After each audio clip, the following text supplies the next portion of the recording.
In this lesson, you're going to learn about the fill handle function of Microsoft Excel. So simply what you need to do is open your Microsoft Excel worksheet, click on any cell that you want to use the fill handle on. Then once you hover your keyboard cursor or arrow to the bottom right hand, you'll see this box. When you highlight it, you're going to see a crosshair that's going to appear. So the fill handle is used to quickly fill other cells with the same information or a series of information that you do not want to fill manually, or you want to for Excel to pre-fill for you quickly, because sometimes you may be doing a lot of work and you do not want to type each cell with the same information, or you do not want to type each cell with the series following the previous one.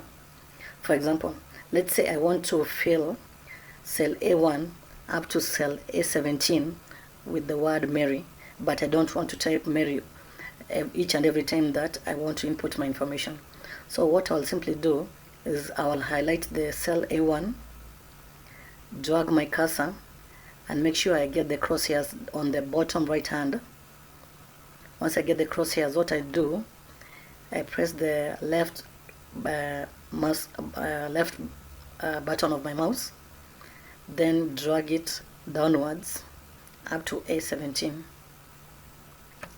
Once I leave that, we'll see that Excel is going to pre-fill all the corresponding cells from A1 to A17 with Mary. And if you look at to the pre-filled cells, you'll see this option. And when I click on it, Excel will tell me what type of fill function it has performed. For example, in this case, it has performed a copy cells fill function. I can fill formatting only. I can fill without formatting. I can flash fill. So these are the various options of the fill function. But by default, for people's names or places, Excel will just copy the same name. Okay, let's look at another example. This one is called track 1, but I want Excel to pre-fill cell C1 up to cell C17 in an ascending order. So what I will simply do is I'll make sure I bring my cursor to the bottom right hand, make sure I have the crosshairs, then left click on it, then drag downwards. And if you can clearly see, Excel has performed an incremental from track 1 to track 2 to track 3. Excel knows that this one is the type of information that I want it to do an increment on. But let's say I did not want the increment to be done, but I just wanted cell C1 up to C17 to just have track 1 information without incrementals. So what I'll simply do, I'll go to the fill handle options, click on it, and Excel will tell me what it has done. And Excel tells me that the type of fill function that it has performed is fill series. But if I do not want that, I just wanted track 1 from C1 to C17, I'll just click on copy cells, and Excel will pre-fill C1 up to C17 with the same information. But if I wanted it to be in an ascending order or in an incremental order, I'll just select fill series. Let's say Excel also does not just do the fill function with just incremental by 1 or by default. Let's say, for example, the first F1 cell, the first E1 cell has the information 67. The second E2 cell has the information 70. Let's increment by 2. Let's put 69 over here. So the incremental has been done by 2. So Excel now reads, if I want to do a fill function, I highlight cell E1, drag the selection up to cell E2 using this big plus sign, then I go to the bottom right hand, select it, then drag it up to cell E17. And if you look at the numbers, Excel has increased the value by 2 because it has read from the previous E1 and E2 that the increment had been done by 2. So the fill function also calculates the difference between the two, and also will do the rest in the corresponding or the following subsequent cells that you wish to pre-fill the information with. Okay, if you go to cell G1 and I want the days to be pre-filled, I simply need to put my cursor to the bottom right hand, make sure I have the crosshairs, then drag it down, and Excel is going to increase the dates incrementally. If I do not want that function, I simply click on the autofill options, then select maybe either copy cells if I want to retain the same date throughout the same cells from G1 to G17, or I can select each other options or other options that I may wish to pre-fill the cells with according to my needs at the moment. I know this might be too much, but if you do not understand what I'm talking about, just please rewatch the video and you'll get it. So let's go to worksheet horizontal.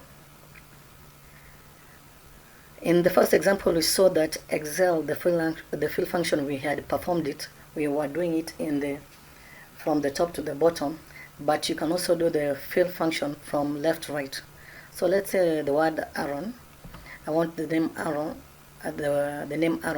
to be pre-filled up to cell K1 from cell A1. So I simply need to do the same way I taught you. Bring your cursor to the bottom right hand. When you get that cursor, drag the cell up to K1, and you'll see that Excel would have performed the fill function as per the autofill options, which by default right now is copy cells. Okay.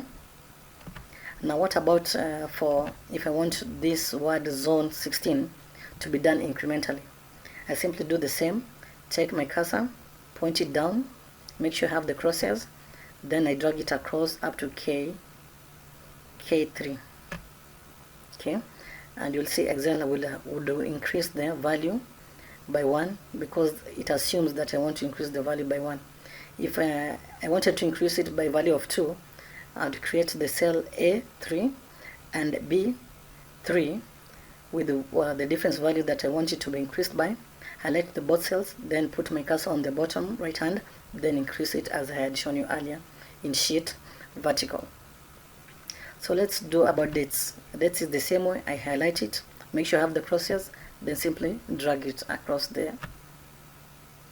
And if you do not see this one, these figures, remember how I told you this is just an indicator by Excel that the cells are not big enough to display the contents. So what you simply do is highlight B there, drag your cursor over here, and once you are here, make sure you have your crosshairs over there between K and L, then double click, and Excel is going to expand the cell so that you can see what are the contents within them. Let's say I want to increase 37 up to K7. I simply highlight the cell, make sure you have the crosshairs on the bottom right hand, then drag across, and the values will increase or remain constant. But in this case, you see the values has not increased. So if I wanted the values to increase by 1, what I'll tell Excel, I will select the autofill options, then tell the autofill options that I want each to fill the series, and you'll see that Excel will pre-fill all the corresponding cells in an incremental manner. So let's look at areas, worksheet. In this example, we now want to go one step ahead to see how advanced the fill function performs. For example, I want to pre-fill the information from here up to here. And remember, the values have already been calculated over here. The difference between the two have already been calculated. For Tom and Paul, the difference has already been calculated for the bananas, the apples, the sweet potato, and the pawpaw. So if I want to pre-fill all the other information, so I would simply highlight these cells, the first preceding cells, make sure I have my cross cells over here, then drag it down up to Gideon. And Excel is going to calculate the difference between Tom and Paul and establish what is the difference, then tabulate it across the following cells below them. And it would apply for apples, sweet potatoes, and pawpaw. So this is a much more advanced way to see how the fill function can be used in Excel to calculate or pre-fill cells for you in advance. Let's go to the month and day worksheet. We see how the information is going to be calculated. Let's say I was inputting information about the months of the year, and I don't want the information to be for me to input it manually. So what I'll simply do is highlight the cell, go to the bottom right hand, make sure I have the cursor, then drag, and as I'm dragging, you can still see next to the cursor that to the right hand side that I'm on August. If I drag, I'm on September, October, November, and December. Once I reach December, I can leave, and you'll see that Excel's autofill function has pre-filled all the information of the months of the year with the information that I wanted. Okay. And also the function also applies either vertically or horizontally. So if you go horizontally, I can also do the same. Highlight January, make sure I have the crosshairs at the right bottom hand corner, make sure I have the crosshairs, then drag it across. And as I'm dragging, you can see that Excel is giving me notifications that I'm on May, June, July, August, September, October, November, and December. If I wanted it to go up to another January, I would also extend it once more. And now Excel has pre-filled all the information with the months of the year. Okay. Let's talk about days of the week. If I want Excel also to perform days of the week for me, I'll do the same. Drag my cursor to the right bottom hand corner, then drag it down, and you would clearly see that Excel is going to help me know which day I am on. So, for example, in this cell, I am on Wednesday, Thursday, Friday, Saturday, Sunday, Monday. I can leave it over there, and Excel has performed the days of the week for me. It can also do short abbreviations of the days of the week for you. You do not have to input the full days of the week. For example, this is a short form of Wednesday. If I want Excel to pre-fill the days of the week for me, I do the same. Highlight the cell, take my cursor, make sure I am at the bottom right hand corner, get the black cursor, then drag it across. Excel is going to give me indications of which day of the week I am on. I'm on Saturday, then Sunday, Monday, Tuesday, Wednesday. Okay. And also the same applies whether I click on Thursday, then drag it down vertically. The same still applies, and also Excel is going to give me indications of where I am. If I want to skip certain days of the week, I can go to the autofill functions, select it, then select fill weekdays and exclude weekends. Okay, so if I select fill weekdays, would see that Excel has skipped any weekend. So it's Thursday, Friday, Saturday, Thursday, Friday, skip Saturday, Sunday, then it goes back to Monday. But if I want it to go back into the same series it was, I'll select fill days. And that is how you use the fill function in Excel. See you in the next lesson.